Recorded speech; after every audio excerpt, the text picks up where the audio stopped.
And guys, gawa po ako ng lasagna. Ayan. Naluto ko na yung minced beef. Tapos ayan yung aking cheese, guys. Gusto ko ng maraming cheese. Iba-ibang klase yung cheese na ilagay ko. Ayan. Tapos meron pa ako ditong ayan.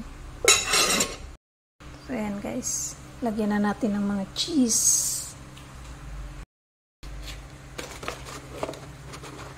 Ayan, lagyan na natin ng pangalawang layer. So, ayan guys, maglagay tayo ng cream.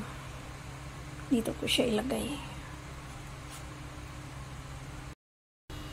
Tapos, maglagay tayo ulit ng karne. Ayan.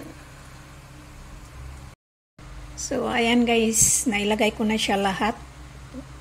Mga 5 layer at ayan, kalimutan ko na. So, ayan, lagyan natin ng maraming cheese sa taas. I like cheese. Ayan. So, ayan na guys, tapos na, nalagyan ko na lahat. Ayan, ang daming cheese. Guys, luto na po yung ating lasagna. Ayan guys. Wow. Yan na po yung ating lasagna guys. Luto na. Ayan.